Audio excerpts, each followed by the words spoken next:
الحمد لله رب العالمين۔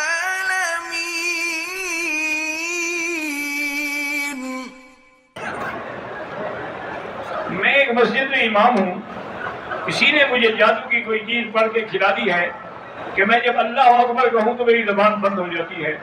آپ سورۃ البقرہ لگا کے فون میں ٹیلی فون میں ٹھیک کر لیں، ہیڈ فون لگا کے سنتے رہیں، 2-4 دن میں بات ختم ہو جائے گی۔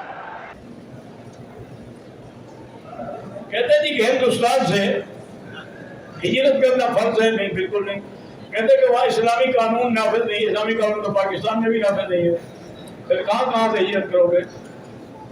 اگر آپ نماز پڑھتے ہیں، مسجدیں ہیں، نماز ہے، مدرسے ہیں، تو ٹھیک ہے، الحمدللہ۔ بہرحال آپ کا بیٹا عمرے کے لیے آ رہا ہے، اس کو کہو جب آئے اس طرح نہ پھروائے تو اتنی بار سارے سر کے کٹوا دیں۔ اس کی شادی ہونی ہے تو وہ گنجا بن جائے گا نا، عمرے کی پھر کیا ضرورت ہے؟ نہ کرو، گنجیوں کی شادیاں نہیں ہوتی۔ جب تم پیدا ہوئے تھے اس وقت گنجے تھے یا بال تھے سر پہ؟ سعودی ایئرلائن سے سفر کیا، جہاز کے عملے نے نماز کے ٹائم پر جگہ پوچھی تو انکار کیا۔ میں نے سیٹ پر ہی نماز پڑھی، ہو جائے گی انشاءاللہ، ہو جائے گی۔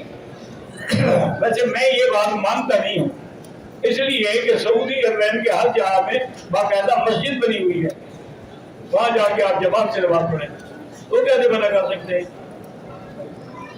یا انہوں نے کچھ سمجھا نہیں ہوگا زبان۔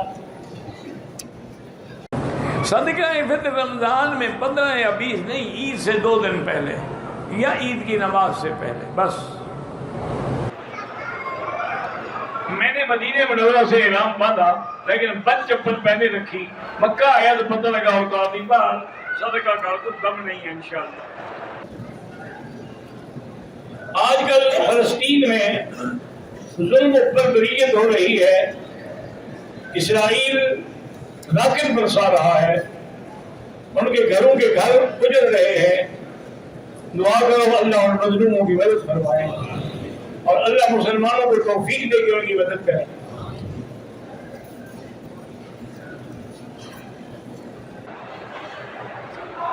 ہم نے احرام باندھا جیلانہ سے، عمرے کے لیے آئے تو ایسے داڑھی کا ایک بال گر گیا، کوئی صدقہ نہیں، کچھ نہیں۔ کہتے ہیں کہ وہ 1,24,000 نبی والی حدیث جو ہے مسند امام احمد میں ہے، لیکن انہوں نے لکھا ہے کہ فی یہ دو فرنے کیس کے اندر قبل، یہ تو مانا ہے کہ حدیث تو ہے، بہرحال ہے نہیں۔ میں نے بھی یہی عرض کیا تھا۔ میری چھوٹی بہن جرمنی میں بیمار ہے، ان سے کہیں کہ ہر نماز پر 7 دفعہ سورۃ فاتحہ پڑھ کے پانی پہ دم کر کے پی لیا کریں۔ میری بیوی ہر وقت غصہ کرتی رہتی ہے، اللہ اس کو ہدایت دے اور اپنے شوہر کا فرما بردار بنائے۔ بیویاں تو بھائی ہوتی جھگڑے کے لیے ہے نا، سکون کے لیے تھوڑی ہوتی ہیں۔